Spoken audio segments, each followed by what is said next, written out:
আজ শুভেন্দু অধিকারীর সভা ছিল গঙ্গারামপুরে এবং সেই গঙ্গারামপুরের সভায় প্রথম থেকেই পুলিশের বিরুদ্ধে অভিযোগ তোলে ভারতীয় জনতা পার্টি যে সেখানে সভার অনুমতি দেওয়া হচ্ছে না। যাই হোক, সভা হয়, কিন্তু সেই সভা থেকে একাধিক মন্তব্য, বিতর্কিত মন্তব্য শুভেন্দু অধিকারীর, যে মন্তব্যতে রীতিমতো আবারও একবার হিন্দু জিগির তুলছেন শুভেন্দু, এমনই ন্যারেটিভ সেট করা হলো।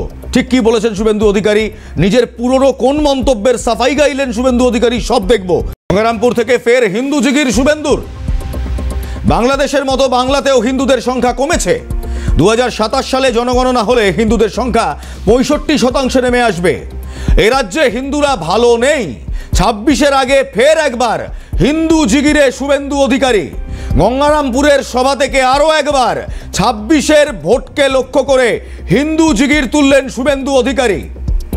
এ রাজ্যে হিন্দুরা ভালো নেই। 2027 সালে যদি জনগণনা হয় তাহলে হিন্দুদের জনসংখ্যা 65%-এরও নিচে নেমে আসবে। এই মন্তব্য আজ শুভেন্দু অধিকারী করেন গঙ্গারামপুরের সভা থেকে। ঠিক কি বলেছেন Suvendu Adhikari? Ladies and gentleman, take a very very hard look. বাংলাদেশে হিন্দুরা ভালো নেই। 47-এ দেশভাগ যখন হয় বাংলাদেশে হিন্দু কত ছিল? 33%। যখন বাংলাদেশ সৃষ্টি হলো হিন্দু কত ছিল? 27%। আজকে বাংলাদেশে 7% হিন্দু। একইভাবে পশ্চিমবঙ্গে 1951-তে আমরা কত ছিলাম? হিন্দু এবং আদিবাসীরা মিলে 85%। 11-র সেন্সাসে আমরা কত? 72%। আর 2027-এ সেন্সাস শুরু হবে 31-এ। আপনাদের বন্ধু শুভেন্দুর কথা মোবাইলে রেকর্ড করে ডেট, টাইম, সময় দিয়ে লিখে রাখুন। আমরা 65-র নিচে নেমে যাব 31 সালের জনগণনায়। এবার অদ্ভুত প্রসঙ্গ, যদি আমরা হিন্দু পপুলেশনের গ্রোথ দেখি ভারতবর্ষে, তাহলে 2025 সালে 114 কোটি, এমনটাই পরিসংখ্যান বলছে। পিউ রিসার্চের যে তথ্য, সেই পিউ রিসার্চ বলছে 2025 সালে ভারতের হিন্দু জনসংখ্যা 114 কোটি, যেটা 1.1 বিলিয়ন কিংবা 110 কোটি ছিল 2010 সালে। তাই শুভেন্দু অধিকারীর এই বক্তব্য ঠিক কোথা থেকে, কিভাবে, কোন প্রসঙ্গে খাড়া হয়েছে, তার কোনো রকম একাডেমিক প্রুফ আমরা এখনো পাইনি। অমিতাভ কাঞ্জিলাল আমার সঙ্গে রয়েছেন, রাজনৈতিক বিশ্লেষক Amitabha Kanjilal. Amitabha, welcome to Calcutta news. Suvendu Adhikari আজকে হঠাৎ করে একটা তর্জমা টানছেন, বলছেন ঠিক যেভাবে বাংলাদেশের হিন্দু পপুলেশন কমেছে, বাংলাতেও কিংবা ভারতবর্ষের হিন্দু পপুলেশন কমবে। কিন্তু যদি আমরা ভারতবর্ষে হিন্দু পপুলেশন দেখি ফ্রম 2010 to 2025, পিউ রিসার্চের পরিসংখ্যান বলছে সেটা বেড়েছে। এটা কি শুধুই হিন্দু জিগির তোলা 26-এর ভোটের আগে? বক্তব্য শুনে প্রথমত একটা জিনিস পরিষ্কার হল না, উনি চিন্তিত কি বিষয়? বাংলাদেশের রাজনীতি, বাংলাদেশের সমাজ নিয়ে চিন্তিত, না ভারতবর্ষের সমাজ, ভারতবর্ষের রাজনীতি নিয়ে চিন্তিত? মোটের ওপর যেটা দাঁড়ালো, তিনি হচ্ছেন ভারত বা বাংলাদেশ যাই হোক হিন্দুদের জন্য চিন্তিত। অতএব তার চিন্তা একটি খণ্ডিত চিন্তা। এই খণ্ডিত চিন্তা আবার একটি ভিত্তিহীন চিন্তা। তিনি বলছেন 2031-এ মিলিয়ে নেবেন। প্রশ্ন হলো, ওনার সরকার 2021-এর জনগণনা করতে পারলো না, 2031-এ গিয়ে করবে, তার গ্যারান্টি কি উনি দিয়ে যাচ্ছেন? কে নেবে ওনার কাছ থেকে? কে কিনবে ওনার কথার গ্যারান্টি? কারণ অধিকাংশ ক্ষেত্রে উনি যা বলেন তা শেষ পর্যন্ত ধোপে টেকে না, দাঁড়ায় না। তখন তার পলায়ন মনোবৃত্তির অন্য রাস্তা তিনি নিজেই তৈরি করে নেন।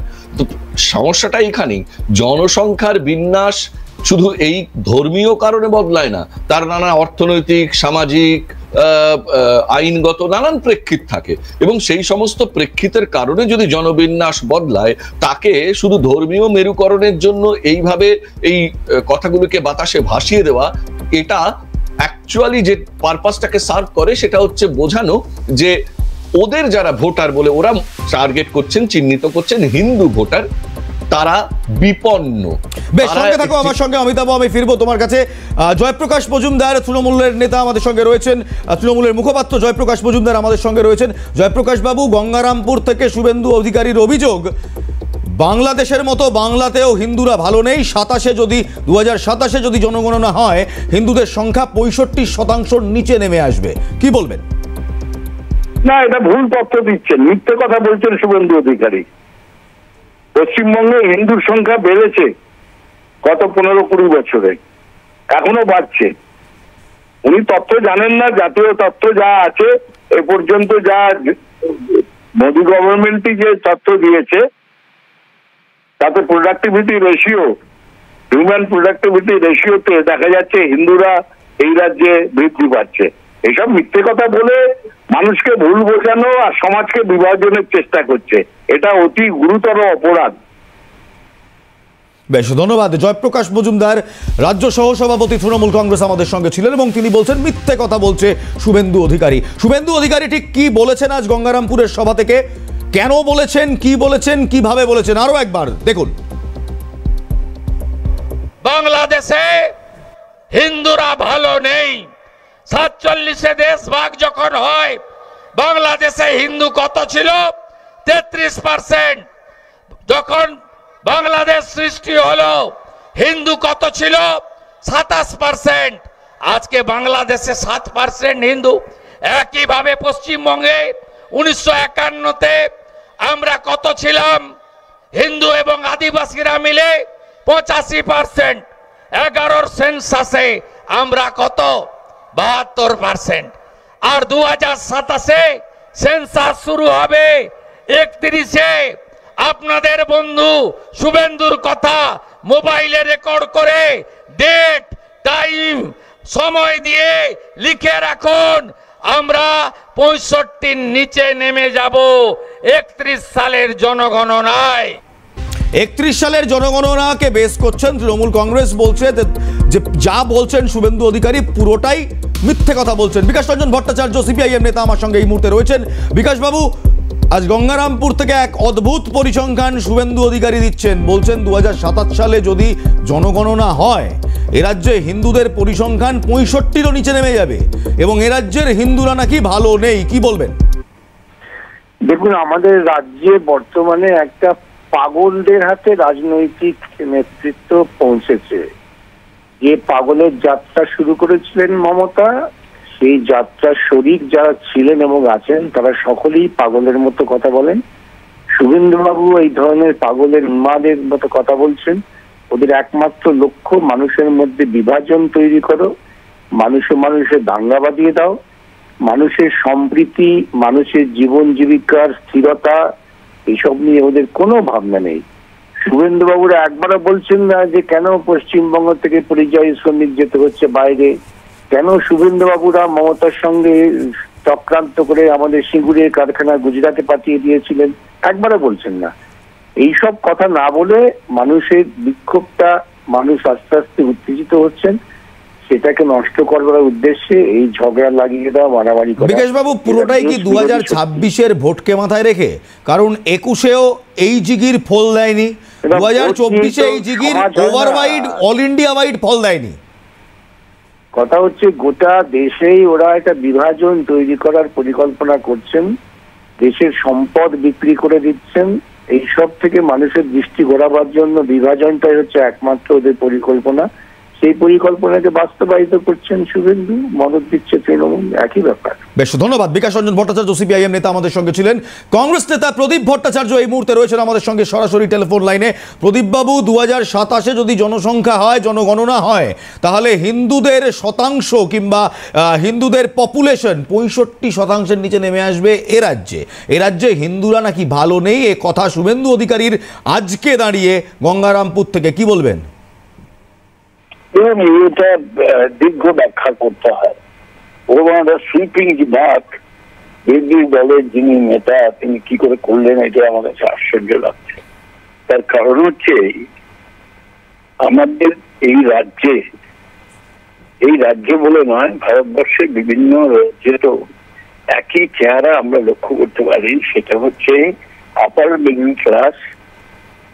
মিডল ক্লাসের মধ্যে যারা মিডল ক্লাস এবং লোয়ার মিডল ক্লাসের মধ্যে একটা প্রবণতা দেখা দিয়েছে যে বাড়িতে একটা বেশি ছেলে মেয়ে থাকবে না, এবং এটা সরকারও একসময় দারুণ ভাবে প্রোপাগান্ডা চালিয়েছিল। তার প্রভাবটা দারিদ্র্যের কারণেই হোক, অর্থনৈতিক সংকটের জন্যই হোক, বহু মানুষই কিন্তু সেটা অ্যাকসেপ্ট করে নিয়েছিল এবং সেটার প্রভাবটা কিন্তু হিন্দুদের মধ্যেই বেশি পড়েছিল, অন্য ধর্মের মধ্যে এর প্রভাবটা কম, অপেক্ষাকৃত কম পড়েছিল। বেশ, ধন্যবাদ। প্রদীপ ভট্টাচার্য কংগ্রেস নেতা আমাদের সঙ্গে ছিলেন সরাসরি টেলিফোন লাইনে।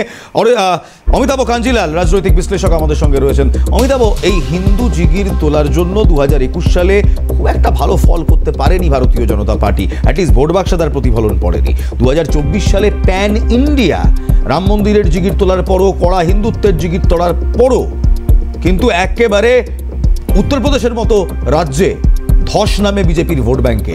বাংলাও কিন্তু এই ন্যারেটিভ অ্যাকসেপ্ট করেনি, 2026 এই ন্যারেটিভ অ্যাকসেপ্ট করবে। এটা কেন ভাবছে বিজেপি? এবং দ্বিতীয়, এটা কি বিজেপির পার্টি লাইন ফলো করে করা হচ্ছে, নাকি এটা শুভেন্দু অধিকারীর নিজস্ব পার্সোনাল?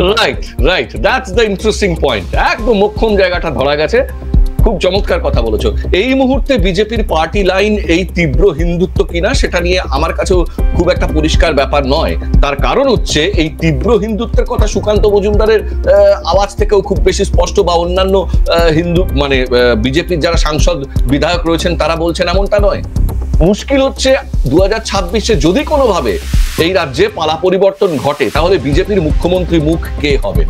এই মুখ্যমন্ত্রী মুখ হওয়ার প্রশ্নে আরএসএস এর বিশ্বাসযোগ্যতা অর্জন করতেই হবে, এবং সেই দায় থেকে শুভেন্দু অধিকারী হিন্দুত্বকে নিয়ে এরকম বাড়াবাড়ি রকমের প্রচারে নেমেছেন।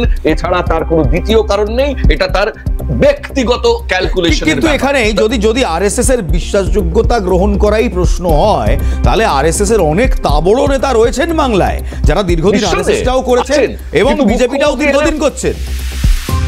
এলিমেন্টের জন্য যে মানে সারফেস লেভেল জনসংযোগ দরকার হয়, সেই সারফেস লেভেল জনসংযোগ কিন্তু একই সঙ্গে শুভেন্দু অধিকারী চালিয়ে যাচ্ছেন।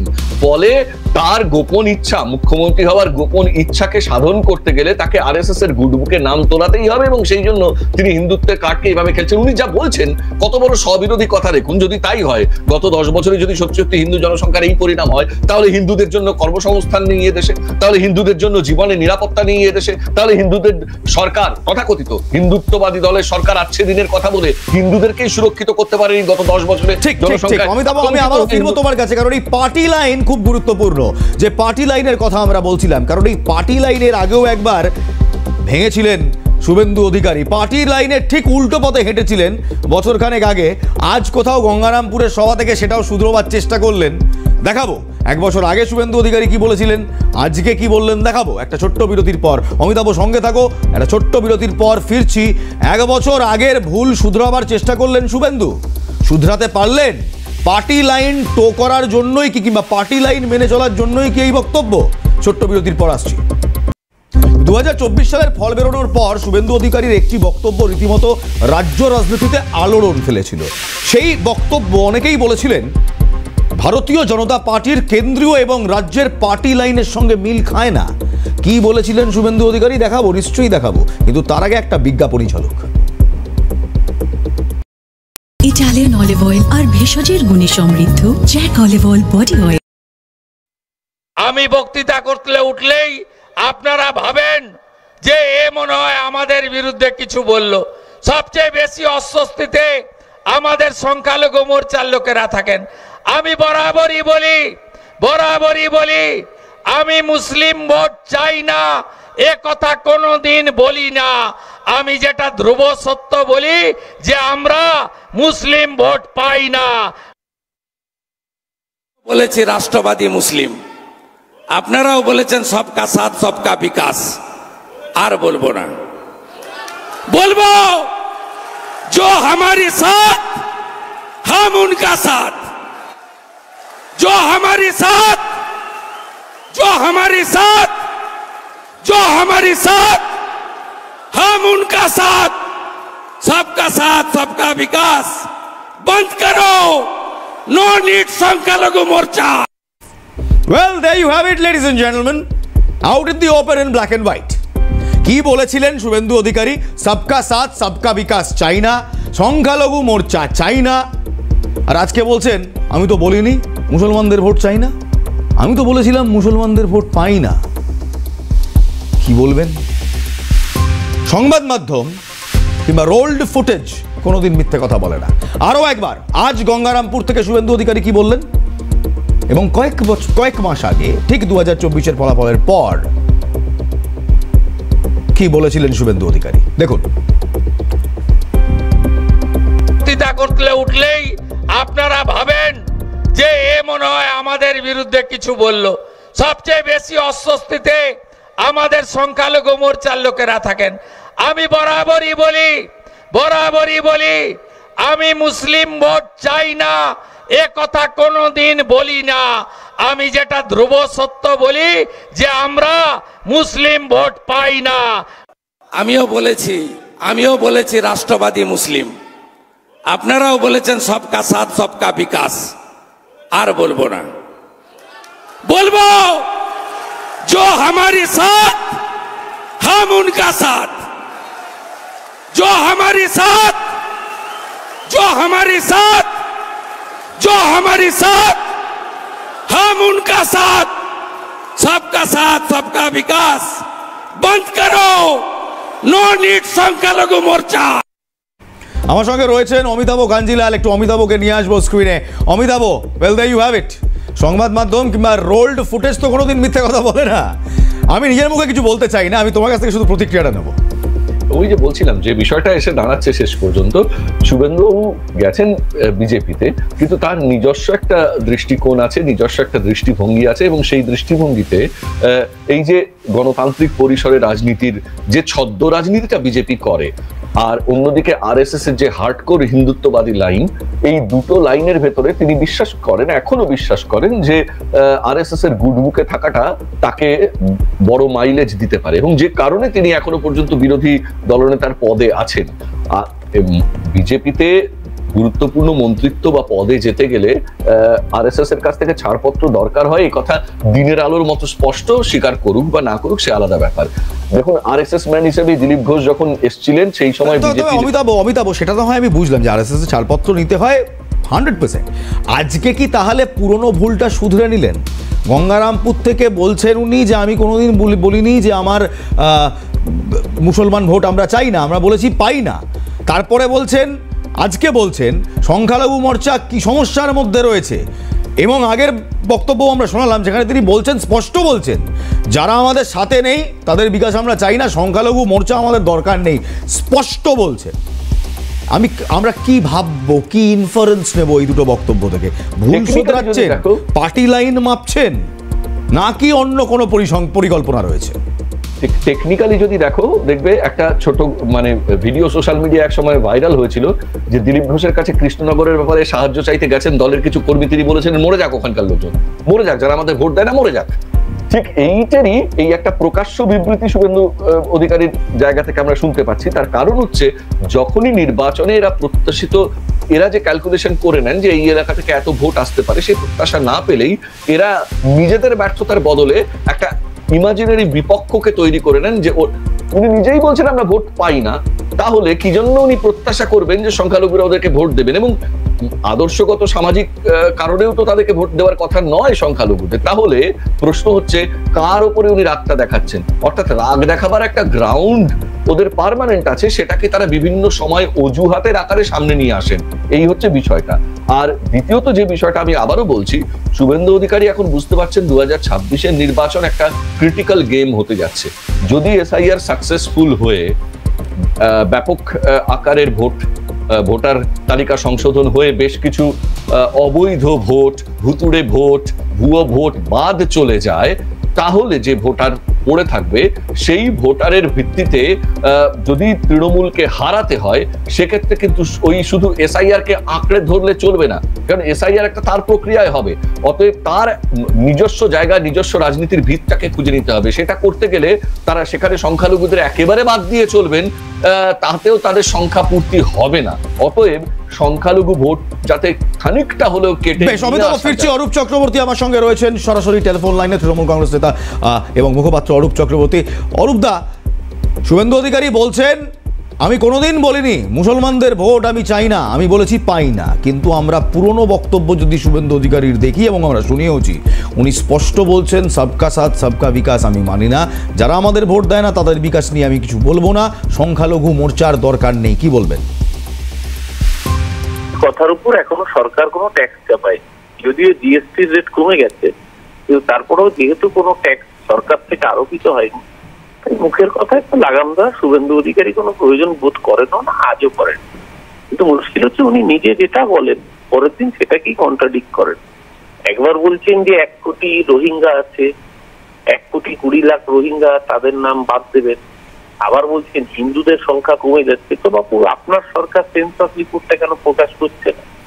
2021 সালে দেশের ক্ষমতায় বিজেপি 2014 থেকে, কেন সেন্সাস প্রকাশ করছেন না? আবার কেন আপনার বিধায়ক অসীম সরকার হরিঙ্গাটা তিনি কান্নাকাটি করছেন যে এফআইআর হলে সব মতুয়াদের নাম বাদ চলে যাবে?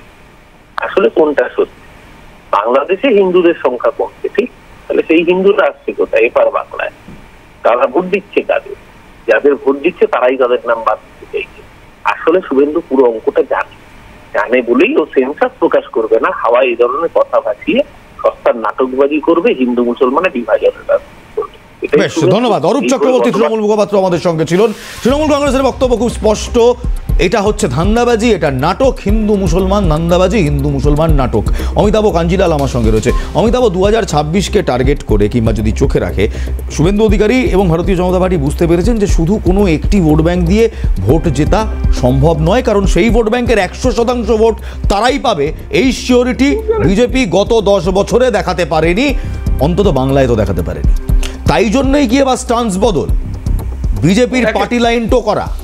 একেবারে একেবারে, কারণ একটা সময় পর্যন্ত এই ঘটনাগুলো ঘটেছে রাজনীতিতে, যে বিজেপিকে একটা বিকল্প শক্তি হিসেবে ভেবে নিয়ে এক সময়কার বাম সমর্থকরা কেউ কেউ বিজেপির দিকে ঝুঁকেছিলেন, তাতে বিজেপির বিধায়ক সংখ্যা, সাংসদ সংখ্যা ব্যাপকভাবে বেড়েছিল। আবার একই সঙ্গে এটাও দেখেছি বিজেপির এই যে ধারাবাহিক জন আন্দোলন গড়ে তোলার ব্যর্থতা। বিজেপি এ পর্যন্ত পশ্চিমবঙ্গের রাজনীতিতে করেছে কি? শাসক দল যে বলগুলো তুলে দিয়েছে সেই বলগুলোতে ব্যাট চালিয়েছে। তারা কিন্তু মৌলিকভাবে কোনো নতুন মানে ইস্যুকে বা নতুন কোনো এজেন্ডাকে পাবলিকের সামনে নিয়ে আসতে পারেনি যার সঙ্গে জনস্বার্থ সম্পৃক্ত আছে। শাসক পক্ষ দুর্নীতি করছে, দুর্নীতির জন্য টাকা আটকে গেছে কেন্দ্রীয় সরকারকে, তা নিয়ে রাজনীতি। শাসক পক্ষ দুর্নীতি করছে, তার বিরুদ্ধে প্রতিক্রিয়া দিতে রাজনীতি। শাসক পক্ষ তোষণ করছে, অর্থাৎ শাসক পক্ষের তোলা বলেই তারা খেলেছেন। কিন্তু তারা পশ্চিমবঙ্গের মানুষের জন্য আলাদা করে কি ভাবছেন, আলাদা করে পশ্চিমবঙ্গের শিক্ষা, স্বাস্থ্য পুনরুদ্ধারে তারা কি করবেন, পশ্চিমবঙ্গের আইন শৃঙ্খলার পুনরুদ্ধারে তাদের কি কর্মসূচি, শুধু ওইভাবে ফাঁকা আওয়াজ দিতে চলবে নাকি? এখন উর্দি পড়ে আছেন, দেখে নেবো, সরকার বদলালে এই যে ধমকাচ্ছেন, চমকাচ্ছেন, পুলিশ প্রশাসনকে এসব আওয়াজ দিয়ে চাপে রাখার চেষ্টা করছেন, এগুলো কোনোটাই সরকারের বিকল্প শক্তি, মানে ইংল্যান্ডের রাজনীতিতে বলা হয় শ্যাডো ক্যাবিনেট, এই ধরনের বিকল্প হিসেবে উঠে আসার সম্ভাবনাকে আদৌ ফুটিয়ে তুলছে না, বরং যেটা দেখাচ্ছে এই সমালোচনা মাঠে, ময়দানে, ঘাটে, রাস্তায়, সোশ্যাল মিডিয়ায় আমরা সবাই প্রায় করি। শুভেন্দু অধিকারী আলাদা কোনো ন্যারেটিভ দিচ্ছেন একেবারে। আনফরচুনেটলি আমার কাছে আর সময় নেই আজকে। ধন্যবাদ। অমিতাভ কাঞ্জিলাল রাজনৈতিক বিশ্লেষক আমাদের সঙ্গে ছিলেন। আপনারা দেখলেন শুভেন্দু অধিকারের গঙ্গারামপুরের সভা সকাল থেকেই সরগরম ছিল, প্রথমে পুলিশের বাধা, অনুমতি মেলেনি, এবং তারপর উনি দুটো বক্তব্য রাখলেন যে দুটো বক্তব্যের মধ্যেই কিছু সমস্যা রয়েছে রাজনৈতিকভাবে। একটাতে উনি তার ভুল শোধরানোর চেষ্টা করলেন, কিন্তু এর আগে কি বলেছিলেন সেটাও আমাদের সামনে চলে এলো। এবং দ্বিতীয় যে পরিসংখ্যান তিনি দিচ্ছেন, সেই পরিসংখ্যান রাজনৈতিক প্রতিদ্বন্দ্বীরা মানতে নারাজ। সবটাই 26-এর ভোট যুদ্ধকে মাথায় রেখে। ভাবুন, ভাবা প্র্যাকটিস করুন। আজ এখানেই শেষ করছি, দেখা হবে ঠিক রাত 9টায় দ্য বিগ স্টোরিতে। জয় হিন্দ।